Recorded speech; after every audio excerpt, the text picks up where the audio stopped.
Listen, so in today's episode, we're going to talk about how to be more productive with your time. Why? Because everybody procrastinates, myself included. I was procrastinating before I got on here. I'm just being honest. Okay. But I'm here and I'm going to show you how I continuously push through these barriers and have done so successfully over the years when I've struggled with time management. And so I'm going to share with you 7 keys in this video that I think will help move the needle a tremendous amount in your life, help you to just break out of this cycle of being stuck in complacent and procrastinating and all those things that don't make us feel great at the end of the day.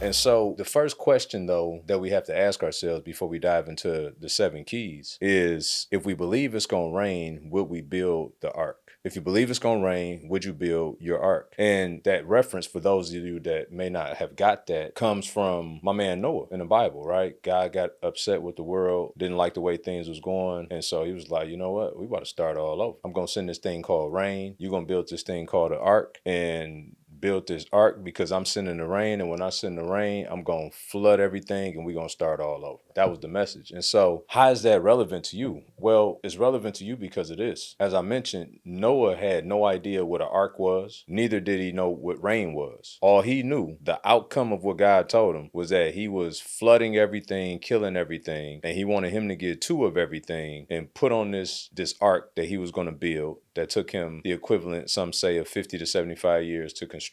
And after the flooding was dissipated, that, the 2 of the animals, the 2 of everything, every living organism would procreate and then start all over. So just imagine how wild of a concept that is, that you get a word from God to tell you that something magnificent is going to happen, right? Or extraordinary is going to happen, because I don't know in this context that it was magnificent, but it was definitely extraordinary. And then you have the obedience to, one, build something that you've never seen before, just based off of basic instruction, because that's all God did, was give him dimensions and instruction, and he and his sons had to go out and build this thing, which, by the way, was the equivalent of, some would say, close to half the size of the Titanic. So I think the Titanic was almost 900 feet, and Noah's Ark was supposed to be somewhere around 450 feet, right? 50 feet tall. I mean, humongous shit, right? Especially the first of its kind. And then back then, and it's funny because my wife and I went to Greece and we learned about this, where the vegetation was actually watered from the ground, right? So the moisture will come up from the ground in order to water the vegetation, because back in those times they didn't have rain. And so God's telling Noah that he was going to send rain and flood the place out. And up to this point, they don't know of any other way for condensation to enter other than through the ground. But yet, instead of him sitting around trying to question every detail, he got busy building that ark because he wanted to be around when everything else was gone. So the first principle that we have to understand if we want to be more productive with our time is that big pictures start on blank canvases. See, God gave Noah the big picture, but he started with a blank canvas. And so us be no different. Right? We get visions, we get downloads, we get dreams, we got vision boards, we got all these things, these aspirations of stuff that we want to accomplish. But we got to understand that these big visions start on blank canvases. So in order to paint the picture, then you have to do some form of activity. The picture don't paint itself. Hey, real quick, if you are a coach, consultant, business owner, aspiring business owner, you want to start making more money online. Maybe you stuck at that 5, 10, 20K a month ceiling. Maybe some of you are still in ideation mode. You're just like, I got to get out of this job. I know I got something in me I need to give birth to, but you can't quite figure out how to either scale it or start it. Make sure you come to our Purpose to Profits Challenge. My partner David and I are going to be showing you how to successfully grow your business online, helping you with content creation, helping you with marketing strategies, helping you with sales, fulfillment, the whole 9. Showing you our exact systems on how we went from not making 6 figures a year, not multiple 6 figures a year, but 6 figures a month, and even sometimes 6 figures in a day. If that sounds like you, make sure you click the link in the description, sign up for the challenge. General admission is only $17. All right, $47 for the VIP. If you want to spend 1 hour exclusively with David and I each day and ask all of your questions specifically, make sure you get the VIP ticket. We will see you there, and Get back to the episode. So when you find yourself in these moments of feeling as if you stuck, feeling as if you're procrastinating, you have to remind yourself of what the big picture is. You have to remind yourself of what the vision is. See, I once heard Will Smith say it like this. He said that he and his brother used to help his dad. His dad was a masonry, right? So during the summertime, they would help him build walls, literally build walls. And he said one thing that he learned about building walls is that the only way to build a wall is to lay a great brick. You know what I'm saying? The only way to build a wall is to lay a great brick. So for most people, we get so fixated on the wall that we forget that our job is to lay the brick. Because if I don't lay a brick, and not only just lay a brick, but I gotta focus enough to lay the most perfect brick possible, so that if I do this consistently over time, I will eventually get the outcome of the wall. But if I got a row of 3 bricks stacked up at this point, and I'm focused looking down there, I'm gonna knock over what I'm building. So we have to focus on what's in front of us, because eventually if you lay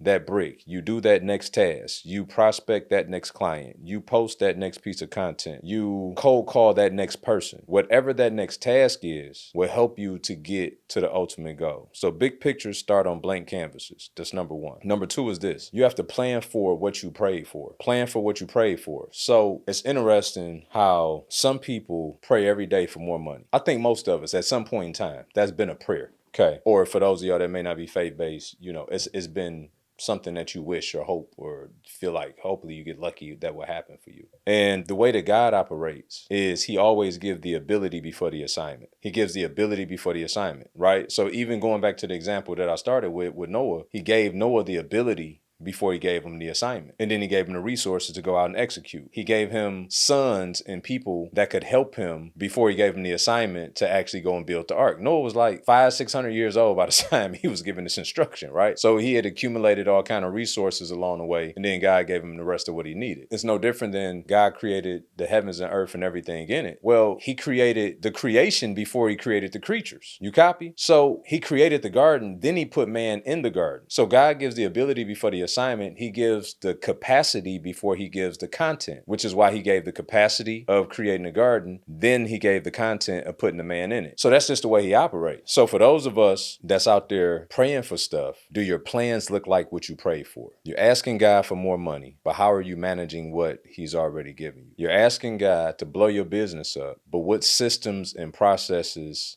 and procedures are you putting in place now that are going to be able to help you to manage, maintain, and multiply what he gives you when he finally gives it to you? Do your plans line up with your prayers? And for most of us, the answer is no, because we don't have that faith like Noah to start building the ark when we never even heard of what rain is. He just trusted that God was going to keep his word, because God is not a man that can lie. And so he took him up on his word. He wasn't about to be sitting around waiting to see what the final outcome was. But let's be honest, how many times do we sit around? And that's exactly what we do, though. I think of something as simple as, at the end of the year, going into the start of the 2025, those BOI forms, I don't even know what it stands for. I just know my CPA office called and was like, hey, you need to get these BOIs filled out for all your companies. It's a $500, it could be up to $500 a day per day penalty. And they were due by depending on when your companies were filed, they were due by January 13th or something. Now, I'm going to tell y'all, if there's anything that I despise about business is paperwork. There's 4 personality types: shark, whale, dolphin, sea urchin. And sea urchins are very analytical and data driven.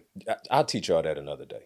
Okay. But the point is, out of the 4 personality types, I am the least a sea urchin. The least a sea urchin, right? So what does that mean? That means that I have the tendency at times to put off doing things like paperwork because it's the thing that I desire the least to do. But I'm also no fool either. Okay. I heard $500 a day penalty, and I'm like, okay, I got to get this done. What's my point? My point is, sometimes we hear that there's going to be a $500 a day penalty, and then we think, not for us. Now, we may not say that out loud, but based off of our behavior and subconsciously, we really think yeah, that's for them. That ain't for us. Y'all know what I'm talking about. But if you make a habit of doing that, your life will start looking like that, because your fruit is indicative of the root. If the root of how you behave is consistent with that, type of behavior, then your life and your business is going to start to show that you never believe that it will happen to you. But guess what? Guess what keeps happening to you? Everybody keeps passing you by. Life keeps passing you by. Accomplishment keep passing you by. Your dreams don't manifest themselves. So we actually have to plan for what we pray for. We actually have to believe that one day is coming, and we prepare ourselves for the thing that we have prayed for. All right. So that's number 2. Number 3, we have to wait like a waiter. Now I know, especially for my prayed up people out there. Oh, we love to say, oh, I'm just waiting on God. All right. I don't want to get out ahead of God,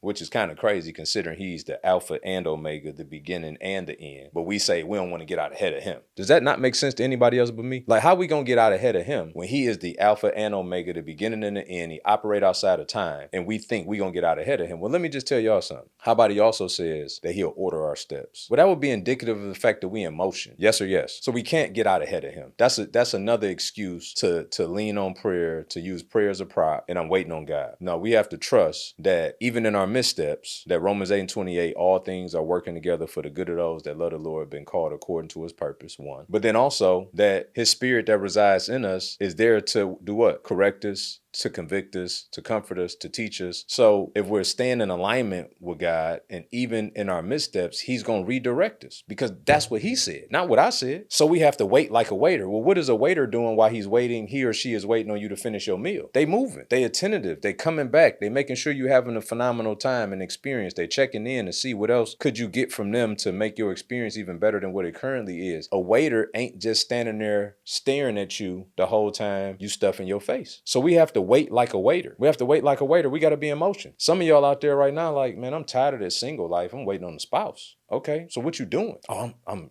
looking for people on the internet. No. What are you doing to prepare you to be spouse material? What trauma and baggage and issues are you working on to make yourself your best version of yourself, so that when you get with somebody else, you don't make a mess of yourself? Wait like a waiter. Be doing something while you're waiting. Be doing the highest and best thing that you could possibly be doing while you're waiting on the thing that you desire most. So number 3 was wait like a waiter. Number 4, understand that management leads to promotion. Management leads to promotion. And I kind of touched on this a little bit. It's one of those things where we always thinking about promotion. But let's just go back to the job setting context for just a second. I know some of y'all super entrepreneur, but most of us started out at least having a job at some point in time, right? And when you think about it, when you come in off the street, they don't immediately give you a promotion, do they? So the employer would pay us based on our ability to manage well in the current capacity and position that we're in, to then promote us to the next one, right? They just don't promote you haphazardly or because you have a want and desire for more. They promote you after you have effectively managed your current role, and you have gotten so good at it that the only logical thing to do is to give you more responsibility, more money, and more capacity to help them to then also grow more, right? That's how that works. And for whatever reason, when we at work, we accept that to be the status quo, if you will, right? But then when we get out here on our own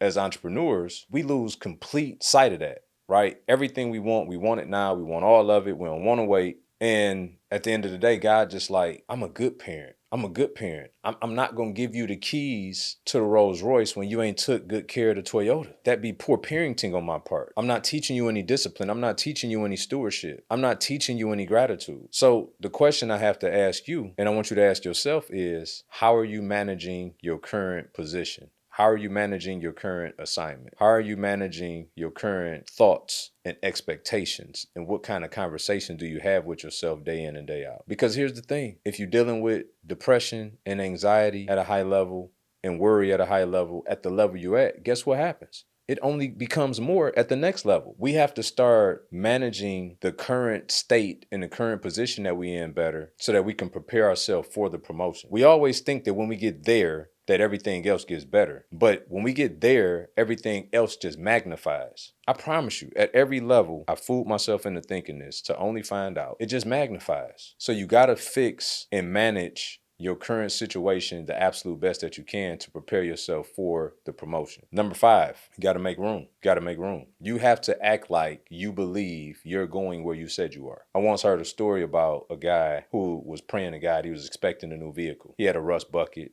That thing drip oil in the driveway every single day, full of McDonald's bags. And y'all know the picture as I'm explaining it. And he had been waiting for months for months, thinking a guy was going to do something special, get him a car. And his mother had a conversation with him about stewardship and was like, do you think the way that you treat that car currently is an indication of God that you appreciate what you currently have, that then it should incentivize him to make him want to give you a new one, if this how you take care of your current? And so after that revelation, he goes, he takes the car, he works on the oil leak, cleans it out, he starts washing it. He's taking care of it. Some weeks go by, probably 2 months into it, all of a sudden, new car came. What changed? What changed was the fact that he started taking care of what he had in front of him so that somebody would see value enough in it to want to buy it from him, that then put him in position to get the new one. So when I say make room, the way that we prepare and we manage and maintain what we have in front of us is how we start to make room for the thing that we desire to have in front of us. The way that we steward and maintain over what we have in front of us gives us the ability to then make room for the thing that we desire more to have in front of us. And so that's exactly what happened. Somebody was driving down the street. They saw the car sitting in the driveway. They were looking for a startup,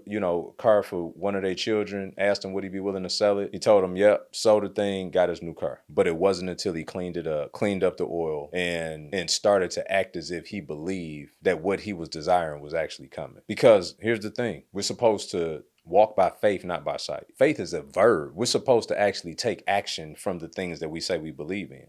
I can't tell y'all, and I know this is sensitive for some, but I can't tell you how many stories and testimonies I've seen of those who have struggled to have children who say that as soon as they went and bought the bigger house with the extra baby room and got out of the 1-bedroom apartment, as soon as they started buying the baby clothes, that they were told they couldn't even have a child. As soon as they started making room, at some point in that time, God blessed them. So are you making room? Are you already taking the time to create time in your schedule, in your calendar, to work on the thing that you said that you want to do? Lord, I want to buy me a house. Okay, cool. But have you even started working on that 580 credit score yet? Or do you just think that one day, like, loan requirements are going to be so gravy that you never gonna have to work on your credit? This is what we do every day, y'all. Am I right? We don't take the time to work on the thing that we got in front of us. You know that you planning on buying a house, and you also know that you already negative on your bills if you put them on a spreadsheet based on these credit cards that you're carrying over a balance on, and outside of making a minimum payment, you really can't put no more on them. So what about, I know I want to buy the house, so I'm gonna make room. I'm gonna pay down these credit cards so it could free up hundreds, if not a couple $1,000s a month. Now I got the money and the margin that I need to go get the house. Watch this. I hope y'all been hanging on for this one. By the way, if this is good for you, please like, subscribe, share this with somebody. If you're listening to audio, share this with a friend. Because number 6, this the one. Ecclesiastes 11:6 says, sow your seed in the morning and get busy by afternoon, for you do not know from which effort you're going to profit, if not both. What's this mean? Oh my God, this is my favorite scripture. This is the scripture that helped me to get rid of procrastination. It's a constant reminder of this thing, and this thing very specifically. When you get up in the morning, you put your seed in the ground.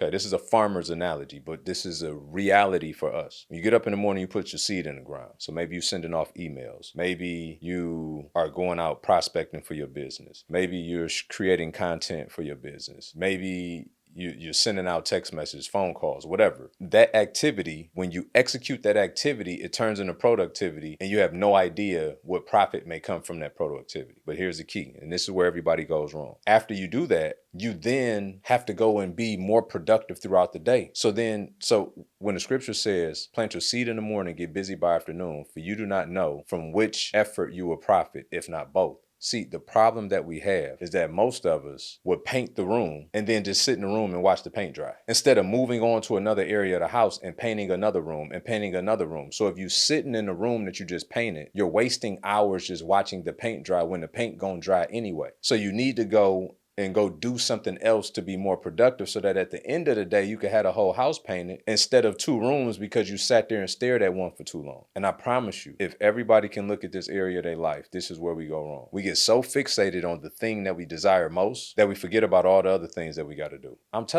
I'm guilty of it myself. Like right before I shot this video and I thought I had all this time, I remembered that it's a few things that I got to do within the business that I should have did last week. And so this is why we have to always be looking for more opportunity to do more things that can move the needle, and not just get fixated on the things that we think move the needle most. And so that brings me to number 7. If y'all hung around to this part in the video, y'all some troopers. You are really serious about being more productive with your time. And I promise you, if you implement these 7 principles, you will be. You will be. Here's number 7. Pray and pursue. Pray and pursue every day. For those of us that are believers, it's the Believers in Business podcast, right? We have to understand that we didn't create ourselves. So yes, I plan, I got tasks, I got vision, I got goals, I got all those things. But at the very same time, I got God too. And every morning, I'm always saying, Lord, I submit my plans to you and I surrender my life to you. Use me as you see fit. So what that means is, that means that although I'm convicted and convinced of those things that I believe I need to do, I'm also letting God know that I'm open and available. I'm open-handed, that if my day needs to take a pivot because you need me to serve somebody that I didn't have in my purview, doesn't mean that I'm not doing it because it wasn't on my schedule. It means that I'm going to do my very best in what I think I'm supposed to be doing, but I'm also open to what you know I'm supposed to be doing. So that's the prayer piece. But then we have to pursue it like nobody's business. When my feet hit the ground in the morning, it's on. It's on. And it's on until I'm off. And I'm off when it's done. And when you get to that level of relentless pursuit, everything will change in your life. Everything will change. We have to pray and pursue, not use prayer as a prop. Oh, I'm just waiting to hear from you. And I'm not saying that we shouldn't be listening for God. That's not what I'm saying. So let me be clear. But y'all know how y'all conveniently use prayer as a prop. You got to go do some work. Faith without works is dead. A man who don't work don't eat. All hard work brings a profit. Mere talk leads to poverty. Got to go do some work. So a recap of the 7. Big picture start on blank canvases. We got to plan for what we prayed for. We got to wait like a waiter. Understand that management leads to promotion. We got to make room. We have to pursue Ecclesiastes 11:6. So you'll see it in the morning, get busy by afternoon, for you do not know from which effort you will profit, if not both. And we got to pray and pursue. And if you do these 7 things, promise you, your time will be more effective, your life will be more productive. And for those of you that's out here making money, you will be more profitable. Ask me how I know. God bless y'all. I'll see you in the next one.